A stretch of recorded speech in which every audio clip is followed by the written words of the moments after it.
How was your storm coverage this one? Yeah, it was fine. Cause Wednesday I was up here again. I was further up in like Port Charlotte though by like Sunseeker Wednesday. That was pretty. Oh, on Wednesday? Yeah, that's Yeah. pretty crazy. I saw Jim Cantori was there on like Thursday or something. That's how you know it's bad. Yeah. That's the fourth time I've heard that today. Oh really? Yeah. Y'all didn't see him? That's probably actually a good thing. Y'all didn't see him. Yeah, we came back. Should be nowhere near him. Coming back down to like 3:30ish. They pulled us from like out of there because it was like the tornado warnings and shit going off. So. Yeah, I was gonna ask if they ended up hauling them off the streets and stuff. Cause they did that to our cruise. I think at like 5:30 or 6 on Wednesday night. Yeah, we didn't have anybody out past that. Yeah. I have a friend that works at WFLA in Tampa, and she said they never pulled their cruise off. No. I was like, excuse me? That's terrible. I'm Alexia, by the way. I'm Jill. Harrison, nice to meet you. How are you doing? Okay? Is this your first hurricane? Yeah. Yeah. I'm sure. Oh, I bet. It's okay. We're all there with you. Where are you from? New Jersey. Oh, yeah. First hurricane for sure then, huh? Yeah, I was gonna say, I think the last hurricane Jersey even had was like Sandy, and that was back in 2012. And by the time it hit us, it was still like a tropical storm at that point. So I've really never experienced chaos. So it's been fun. We got to have a sleepover at the station. Us too. Did you guys flood this time, or were you okay? Well, we went to our, I guess, other station that was more inland. Good. So, but we did have y'all. some people. I know Claire pretty well. Claire. Yeah. God, why can't I think of her last name? Oh. Yeah. Yeah. But Some people did sleep at our main one, and that got a couple. No, that one was like so. Like the garbage can we had yesterday.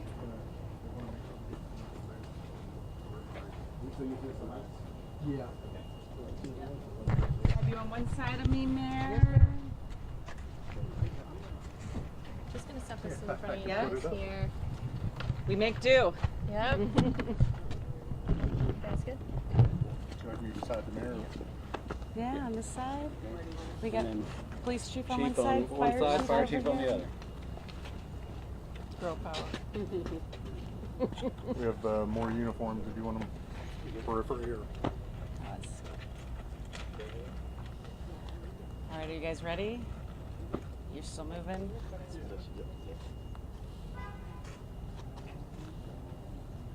Just making sure he's good. All right. Good afternoon, everybody. I'm Deanne Criswell, the FEMA administrator, and I'm here in Punta Gorda assessing some of the impacts from both Hurricane Helene as well as Hurricane Milton. I'm going to start out, though, by turning it over to Mayor Lynn Matthews to provide a few opening comments. Thank you, Madam Administrator. We're very happy that you're here. Unfortunately, I'd like for you to come back under better circumstances the next time. Certainly, our city has seen unprecedented storm surge, major problems for the past 3 weeks, and having 2 major hurricanes in less than 3 weeks has really decimated our downtown area. Almost all of our businesses downtown are closed right now. There were actually 2 or 3 restaurants that were just getting ready to reopen from Helene, and now they have to start over again and go through the same process. It's been very traumatic for all of our residents. This is the 28th year I've lived here. I've never seen stormwater surge like we saw the past 3 weeks. And when we had Helene, we had water coming up my driveway. I have almost an 11-foot elevation, and we had water coming up my driveway 3 feet from the garage door. There were many properties in Punta Gorda Isles and Burnt Store Isles, which are the 2 main residential communities here that are waterfront communities. And I've never seen water raging like it did that night. And thankfully, I wasn't here the other night. We went down to a house in Babcock Ranch for the duration of Milton, and I'm really glad I didn't have to witness all of that again firsthand. However, I have spent the last day and a half touring around downtown, visiting with store owners and restaurant owners and also residents, and we have a lot of cleanup to do. We were just getting to the point where we were starting to clean up all the debris that had been put out at the curb from from Helene. and now we had all that debris floating around our streets. And as you've seen today, we have about 20 boats that have been misplaced out of the water and are now land yachts that will have to be towed out of the area. They probably will not be seaworthy again because most of them have been damaged beyond repair.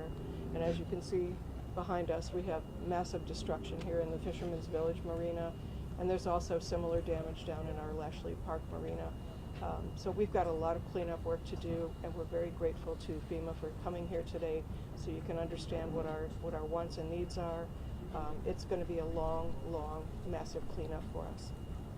Thank you, Mayor. And I'm also joined today by City Manager Greg Murray. Greg, anything you want to say? Yes, well, thank you first of all, Administrator Criswell, for being here and bringing your team. It's very important, the working relationship that we have with FEMA and your people on the ground here. We certainly couldn't do it without you. We have multiple named storms that of course have stacked now, which make things a bit more complicated, and it's critical that the help that you provide, that we can get through the process so that we can get the recovery funds and help that's needed, and you've certainly provided that. We started with Ian, where we had a lot of wind, and that took down a lot of our critical infrastructure, and then when we follow that with a couple others that weren't direct hits, and then we come to Helene, where originally storm surge was 3 to 5 feet anticipated, and certainly almost doubled that, and it came in quickly and unexpectedly and flooded all the residences, our whole downtown.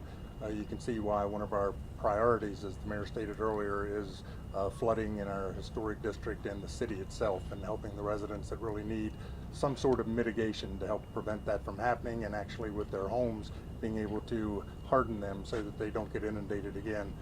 Then of course, when several weeks later we have Milton that comes through with even higher storm surge. All the debris that was on the street is now scattered because we also had some wind with that. So we started with a large wind with Ian, then we had inundation with Helene, and now we have inundation with some wind with Milton. So the city's been hit hard and repeatedly. It's almost historic. Certainly the storm surges have been, and the work that our crews have done. We have a lot of battle-weary staff that have been out there working in the streets, literally trying to make things happen and restore services, and we certainly want to do the most we can for our residents here in the city, and we know that you do as well, working with your staff for years now. Just in this jurisdiction, we've seen the help that you can provide, and we certainly are pleased that you're here today, that you brought your team with you. We have a lot of good contacts and a lot of good information that we can exchange so that we can help move forward and mitigate these storms, especially being stacked the way they were. So thank you for being here again, and I know our staff, the city staff, the mayor, our elected officials certainly appreciate you being on the ground here with us. Well, thank you, City Manager and Mayor. And again, I've been here on the ground so I can see firsthand what these impacts are, and I think what you've heard so far is not just the impacts that we're seeing from Hurricane Milton, but 2 weeks ago with Hurricane Helene. And while we're still understanding the recovery options or the recovery that's ongoing from Hurricane Ian, Punta Gorda's just been hit back to back to back. And so my deepest sympathies to everybody in this community that has had to experience this over and over. I know that the governor has already submitted his request for an expedited disaster declaration for Hurricane Milton. We are going to put that through our system as quickly as possible so we can continue to bring the necessary resources to all Floridians that have been impacted by this event. And if you've been impacted by both events as an individual, I encourage you to register for assistance for each of those, because you may have had different expenses and costs that you incurred as a result of those storms. It's been very interesting to see the type of destruction that was here today, and I talked to one small business owner who said that he's the third generation of having this tour boat company here. I think he said 40 years he's been here. He's only been flooded twice, and that was Milton and Helene. And so we know that the type of storms that we're seeing are continuing to bring different types of threats and different impacts to communities. So I had a great talk with the mayor about what we can do together to help mitigate against some of these future threats, and that's something that we'll continue to work on together. And so with that, I'm happy to open it up to you for any questions. Everything that I would have had. I guess I did have one question. I don't know who would answer this, but I was just at a home, and there was was furniture and debris that were piled up from the home, but it wasn't her own furniture. It was just furniture, like you said, you had piles on piles, and it's been really hard to get to clean up all of it. And she was saying that she wanted to reach out to the city to kind of figure out what her next steps are. Have you thought about that yet? Obviously, now that it's been a little bit more settled the day after, obviously seeing there is so much furniture and pile up, what the plans are with people who have that in their yards, that it's not even theirs? Mr. Murray and I probably will jointly have to answer that one. I think what mostly is going to have to happen is that if people, well, let me start by saying there are also cars in people's front yards that don't belong there, and they don't know who owns those cars. We saw 2 of them getting towed away yesterday that were in front of a house on West Retta Esplanade. There's going to be a lot of debris that people are going to find in their yards because we had thousands and thousands of pieces of furniture and other debris that was out at the curb ready to be picked up before Milton came through, and the city was actually going through with our own vehicles trying to pick up as much of that as we could before the storm came in. Our contracted hauler would not bring their vehicles in last week knowing that there was another storm coming. So we took it upon ourselves as a city team. Our public works director coordinated with the city manager's office and the police and fire, and they were going around with any available vehicles that we had to try to pick up as much as they could on West Olympia and West Marion. We couldn't get to it all. We just simply couldn't get to it all. But I would suggest that if they want to clean up their yards and put everything out at the curb, that would be the best way to at least get it in a place where it can be picked up. When our hauler does come in, they will start picking up everything that they can pick up as soon as we get the go-ahead from FEMA. You guys also were putting out tags, the county was last week, on people's homes who had destruction from Helene. You guys were also running low on tags, so you were using all the colors of the rainbow almost to kind of show that if you do have a tag, you need to reach out and figure out permitting and stuff. And I mean, what are the next steps now, obviously kind of going through with the county and obviously with FEMA kind of being involved? I'll let Mr. Murray answer that one. Yeah, the county's operation is slightly different than ours, but certainly we have our building official and building inspectors right now on the ground going to different homes where they had the most destruction to see what is going to be required. We've expedited a permitting process. If it's Helene and now Milton, we just changed the name and added that on the website. If it's related to that, we'll have an expedited permit so that we can have people out, inspect the homes, know exactly what's needed, put that permit in place, get our people out to help the contractor when it comes to the debris that you referenced. We do have a lot of piles that have shifted because Milton took them from one home and now they're in someone else's yard. Typically construction debris, we have to be careful because we also dispose of it in certain different ways. But the piles that are in the yard, as soon as the contracted haulers come in, we have pre-signed contracts with them, and that's one of the things that I know FEMA recommends, to make sure you have that ahead of time. And we have those contracts in place. They'll be in, we'll start picking up those piles. There's still going to be a lot of small debris and a lot of construction debris that we have to mitigate separately, but that should be happening in the next few days. And of course, with our permitting process and our people that we have, we're also bringing in extra staff on a contractual basis for everything from inspection to permitting to final inspections when the construction is done. So with the expedited processes, the contract haulers, picking up the debris, and the extra personnel, we hope to be able to help our residents mitigate the damage that's been done by these substantial storms. And I'll add a couple just points from the FEMA perspective on the debris. We have 2 different ways that we can fund this debris. We have a very structured program when it's the permanent removal of the debris and getting it into the appropriate landfills. But we know that leading up to Milton, there was a lot of emergency movement of debris. And so we are going to be very flexible in how we are looking at the process that was taken to really protect the community as they were preparing for Hurricane Milton. And so my team has already worked through this. We've talked with the governor about what he expects from us.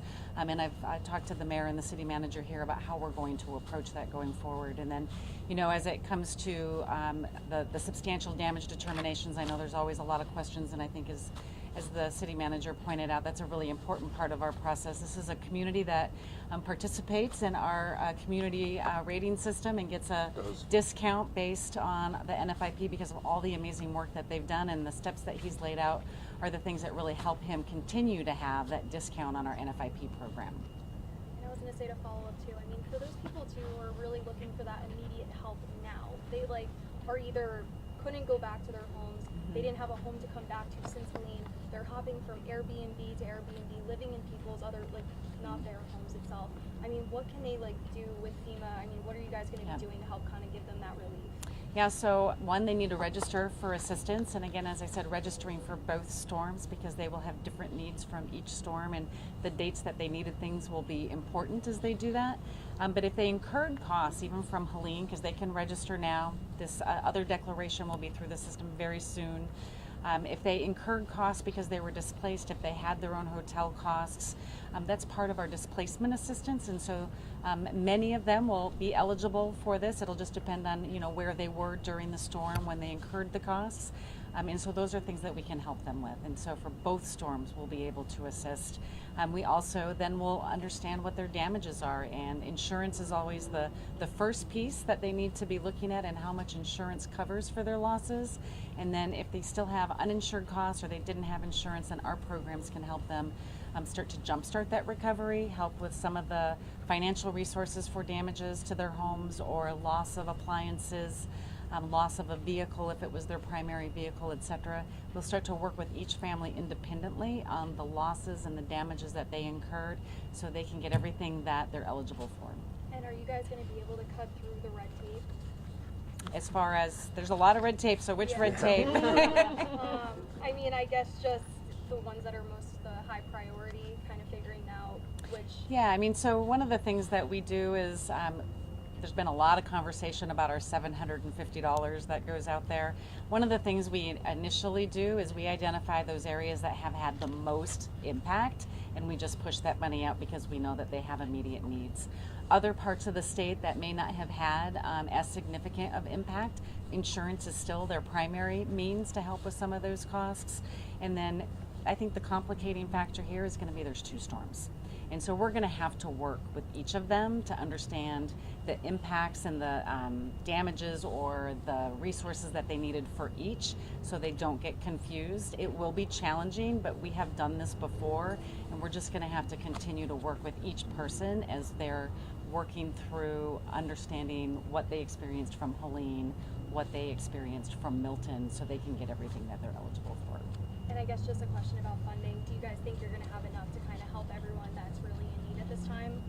Yeah, I get a lot of questions about the funding right now as well. I mean, the Disaster Relief Fund certainly does not have enough money to continue recoveries for everything that I have through the entire fiscal year, but I have enough money to support the immediate needs for everybody impacted by Helene and Milton.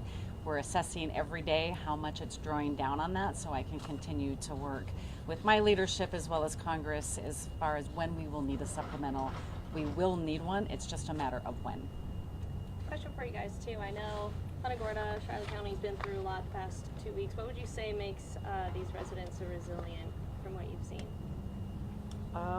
Having lived here 28 years, and I lived through Hurricane Charlie in 2004, we weren't ready. This last 3 weeks, we've been ready, and that's thanks to an incredible team of people. I have to honestly say our leadership, Mr. Murray is a phenomenal city manager, our police and fire, incredible teams of people. I'm very pleased, and I think both chiefs will back me up on this. We're very happy that people actually listened to the evacuation orders this time. We had 121 rescues of people after Hurricane Helene 3 weeks ago. When people could get back out on the road, the first responders could get back out on the road and go rescue people, 121 people had to be rescued. This week, we had 3. So people listen to the evacuation orders. That is a critically important part of a hurricane. When you're doing preparation and you're planning getting a whole city ready to prepare for a storm like that, people have to listen to the warnings that are given to them. I know we had teams out with the megaphones going through all of our mobile home communities and other places to let people know that they needed to evacuate now. Very important that people pay attention to those warnings. And also too, when it comes to those businesses like you guys were talking about downtown, if there's doubt in their mind to reopen, what would you say to them? Please don't. Please don't leave.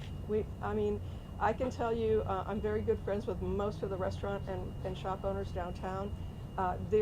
One thing I haven't heard is complaints. One thing I have not heard is complaints. Every business owner is just glad they had a restaurant or a store to come back to. I walked the streets 3 weeks ago and visited with everyone that was in their store and gave them my business card and said, if there's anything I can do to help you, please call me. my personal cell phone is on my business card. I told them all to let me know if there's anything we can do as a city to help them get back on track. And I was very sad to see that we had at least one restaurant that was ready to reopen, all new drywall, all new kitchen equipment, all new flooring, everything. And now they have to do it all over again. But guess what? Their personalities are resilient. They're ready to go. They're ready to fix things and get reopened and get people back in their stores. So I'm very pleased to see that. I think for the most part we're going to see everybody returning. I know people really just want to get back to business. Gotcha. And then another question for you guys. Hurricane Ian, now Helene, Milton, what would you say has been the major change when it maybe comes to FEMA throughout each of these storms? What should people expect? And if you can just repeat that answer for me again. Well, I think, what we're seeing from these storms is that they continue to bring an increased amount of risk, and each one is different than the one before that. When we talk about Hurricane Charlie and how it was very focused in an area and it was more of a wind event, Ian definitely was much more of a water event. Helene was certainly a water event, more storm surge here for Milton than Helene, but then in this one we saw tornadoes like I've never seen them before. And so we continue to make sure that we are leaning in as aggressively as we can to pre-position resources. We had over 1,200 search and rescue resources in the state from across the federal family, because we know that life safety is the most important thing in those first few hours. But the evacuation messages and how we've continued to get better at informing people where they need to go helps us with that, right? Because we don't have to lose anybody if we can get people to go to safety. But we're going to have to continue to work together, like the mayor had talked about, in what can we do from our mitigation standpoint so we can reduce the impacts, because the storms are just going to continue to get stronger. Last question. I believe we'd also heard earlier that there may be some opportunity for insurances that had lapsed for individuals to go back and look. Yeah. I actually have the dates on here. And so if you had an NFIP policy with FEMA and your policy had lapsed prior to the storm, you will have the ability to, for Helene, until November 26th, or for Hurricane Milton until December 10th. We extended a grace period to renew your policy, and it will cover the impacts from this storm. So an incredible opportunity if you were in that situation, that you can now use that flood insurance policy for the damages to your home. That's the kind of partnerships, things we're learning about today, so Yep. we really appreciate you being here, Administrator Criswell, and your team. We thank you for that. Thank you. All right, thank you, everybody. Thank you. All right. They're going to run me to another meeting. Thank you so much. Mayor. We really appreciate you being here. My pleasure. It's great to meet you. Next time, come back and let's have a couple glasses of wine. I'm in. I'm in, Chief. Thank you. Thank Appreciate it. you, Chief. Appreciate you being here. I'll be thinking about all of you. Yep, thank you. Yeah. It's nice to have headquarters come by and Yep. see it in person. And It makes such a difference. It does. I can't make decisions from headquarters in DC without, a picture doesn't do this justice. It's definitely one of the reasons I get out on the road to go see what type